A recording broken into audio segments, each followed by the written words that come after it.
Pada presentasi kali ini kita akan belajar tentang teknik vakum cup.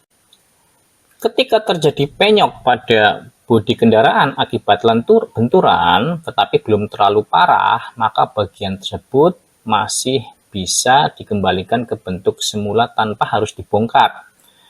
Salah satu cara paling sederhana yang digunakan oleh teknisi bodi mobil adalah metode vakum cup. Nah, sekarang apa itu vakum cup?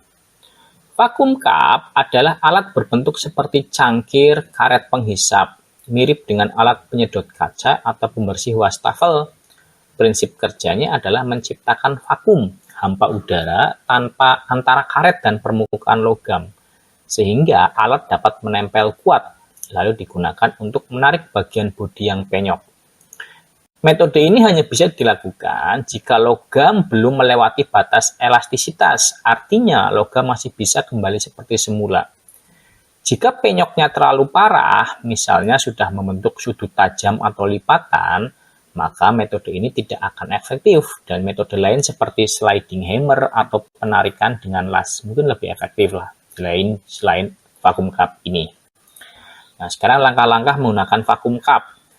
Pertama, membersihkan permukaan. Sebelum digunakan, permukaan bodi mobil harus bersih dari debu, kotoran, atau minyak. Hal ini penting karena vakum cup tidak bisa menempel dengan kuat jika permukaannya licin atau berdebu. Nah, Anda lihat di gambar 15.8 menggunakan vakum cup. Pada gambar terlihat seseorang menempelkan vakum cup ke bagian bodi mobil yang penyok lalu menariknya keluar.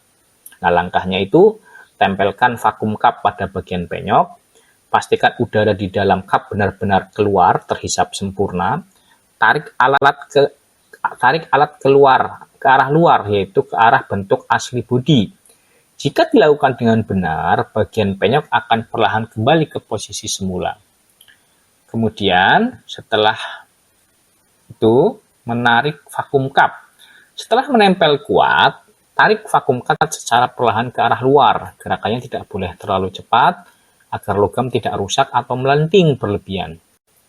Nah, kemudian opsional ini menggunakan sliding hammer. Jika penyok cukup dalam dan vakum cup sulit menariknya hanya dengan tangan, maka bisa digunakan alat bantu bernama sliding hammer. Alat ini memiliki batang besi dengan pemberat yang bisa digerakkan maju mundur untuk memberikan gaya tarik tambahan. Untuk permukaan sulit, atap atau sudut mobil, jika bagian yang rusak berada di atap mobil atau posisi tinggi, teknisi biasanya menggunakan kren kecil untuk membantu menarik dengan tenaga tambahan. Jika setelah beberapa kali percobaan bentuk plat masih belum sempurna, itu artinya deformasinya sudah permanen. Jadi pada kondisi seperti ini, teknisi akan beralih ke metode lain, misalnya menggunakan body spoon, alat berbentuk sendok logam untuk meratakan permukaan, atau memukul lembut dengan palu khusus bodi mobil. Anda bisa lihat di gambar 15.9 menggunakan bumping spoon. Pada gambar, tampak teknisi sedang mengetuk ringan bagian dalam bodi mobil dengan sendok logam panjang. Tujuannya agar permukaan yang ditarik dengan vakum cup menjadi lebih rata dan halus. Pada presentasi kali ini, kita akan membahas teknik batang penarik dengan sliding hammer. Kadang-kadang, penyok pada bodi kendaraan itu tidak bisa diperbaiki dengan vakum cup, terutama jika bentuknya tidak rata atau membentuk sudut tajam. Pada kondisi seperti itu, logam bodi sudah menjadi lebih keras karena gaya benturannya cukup besar.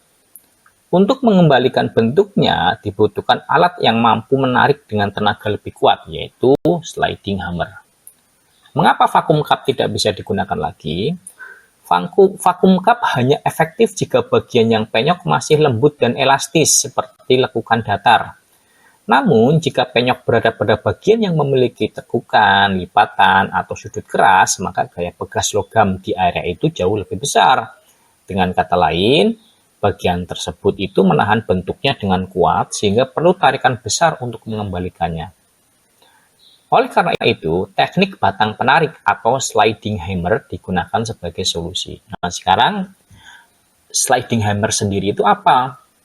Sliding hammer adalah alat penarik logam yang memiliki batang panjang dari besi, pemberat logam yang bisa digerakkan maju mundur di batang itu, ujung pengait atau penyambung las untuk menempel pada bodi mobil. Cara kerjanya mirip seperti palu geser. Ketika pemberat logam digerakkan dengan cepat ke arah belakang, alat akan memberikan tarikan keras sesaat yang menarik logam penyok keluar. Nah, Anda bisa lihat di gambar 15.10 menarik dengan melubangi panel.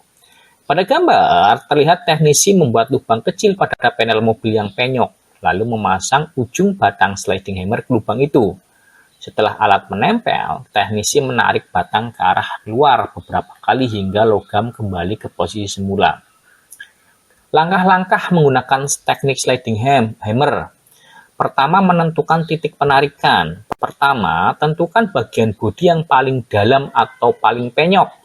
Di titik inilah gaya tarik harus diberikan agar seluruh area ikut terangkat. Kemudian kedua, membuat lubang atau dudukan. Agar alat bisa menempel kuat, dibuat lubang kecil di area peyok. Lubang ini berfungsi sebagai tempat pengait alat penarik.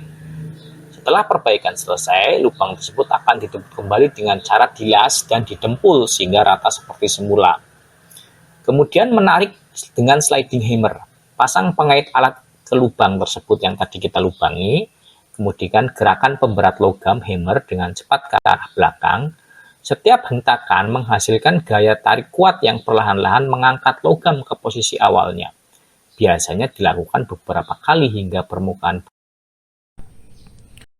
Kemudian keempat, terakhir menggunakan kait las. Alternatif, ya ini alternatif saja. Jika tidak ingin membuat lubang, teknisi bisa mengelas kait logam kecil di bagian peyok. Kait ini akan berfungsi sebagai tempat menempelkan sliding hammer. Setelah selesai, kait dilepas dan bekas las itu dirapikan. Hal yang harus diperhatikan, saat menggunakan sliding hammer, gaya tarikan harus dikontrol. Jika terlalu kuat, logam bisa menonjol keluar atau malah robek. Oleh karena itu, teknisi berpengalaman akan menarik perlahan dan mengecek bentuknya setiap kali hentakan dilakukan. Setelah bentuk utama sudah kembali, bodi mobil biasanya masih memiliki gelombang halus. Bagian ini kemudian diratakan menggunakan body spoon dan palu ringan, lalu didempul dan dicat ulang agar tampak seperti baru. Mengapa mekanik teknisi itu kadang menghindari cara ini? Jadi banyak teknisi itu tidak terlalu suka menggunakan metode melubangi panel. Karena apa? Karena setelah lubang dibuat, perlu pekerjaan tambahan untuk menutup dan meratakan kembali. Kemudian kedua, kenapa nggak suka? Ya karena proses penempulan dan penghalusan harus sangat rapi agar tidak terlihat bekasnya. Jika salah memperkirakan, logam bisa menipis atau robek. Namun, bila mobil mengalami tabrakan besar dan tidak mungkin diperbaiki dari dalam, metode ini tetap menjadi pilihan yang paling efektif.